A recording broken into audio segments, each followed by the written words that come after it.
First Chronicles 15, preparing to move the ark. David now built several buildings for himself in the city of David. He also prepared a place for the ark of God and set up a special tent for it. Then he commanded, no one except the Levites may carry the ark of God. The Lord has chosen them to carry the ark of the Lord and to serve him forever. Then David summoned all Israel to Jerusalem to bring the ark of the Lord to the place he had prepared for it. This is the number of the descendants of Aaron, the priests, and the Levites who were called together. From the clan of Kohath, 120 with Uriel as their leader. From the clan of Merari, 220 with Isaiah as their leader. From the clan of Gershon, 130 with Joel as their leader. From the descendants of Ephraim, 200 with Shemaiah as their leader. From the descendants of Hebron, 80 with Eliel as their leader. From the descendants of Uzziel, 112 with Aminadab as their leader. When David summoned the priests Zadok and Abiathar and their Levites leaders, Uriel, Asaiah, Joel, Shemaiah, Eliel, and Aminadab, he said to them, "You are the leaders of the Levite families. You must purify yourself and all your fellow Levites so you can bring the ark of the Lord, the God of Israel, to the place I have prepared for it.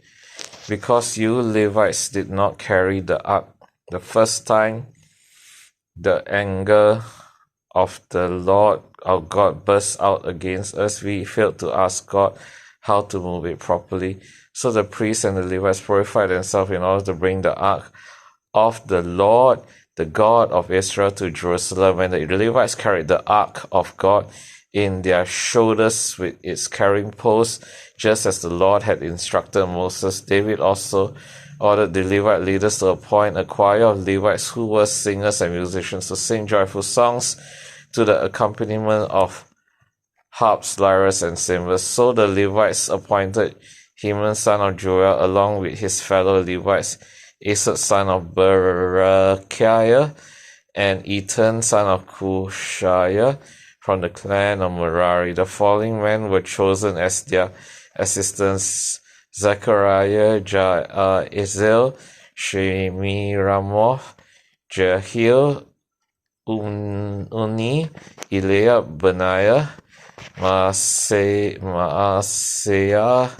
Mattithiah, Elipelehu,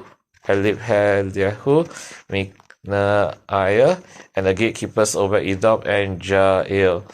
The musicians Heman, Asaph, and Ethan were chosen to sound the bronze cymbals. Zechariah, Aziel, Shemiramoth, Jaziel, Unni, Eliab, Maaseiah, and Benaiah were chosen to play the harps. Mattithiah, Elipelehu, Mikneiah, Obed-Edom, Jaziel, and Azaziah were chosen to play the lyres. Kenaniah, the head Levite, was chosen as the choir leader because of his skill. Berechiah and Elkanah were chosen to guard the ark. Shebaniah, Josaphat, Nathaniel, Amasai, Zechariah, Benaiah, and Eleazar, all of whom were priests, were chosen to blow the trumpets as they marched in front of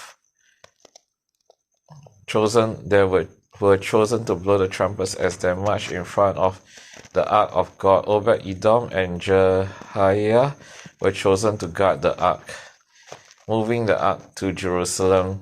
Then David and the elders of Israel and the generals of the army went to the house of Obed-Edom to bring the ark of the Lord's covenant up to Jerusalem with a great celebration. And because God was clearly helping the Levites as they carried the ark of the Lord's covenant. They sacrificed 7 bulls and 7 rams. David was dressed in a robe of fine linen, as were all the Levites who carried the ark, and also the singers and Kenaiah, the choir leader. David was also wearing a priestly garment. So all Israel brought up the ark of the Lord's covenant with shouts of joy and blowing the rams' horns and trumpets, the crushing of cymbals, and loud playing on harps and lyre. But as the ark of the Lord's covenant entered the city of David, Michal, the daughter of Saul, looked down from her window. When she saw King David skipping about and laughing with joy, she was filled with contempt for him. This is the word of God.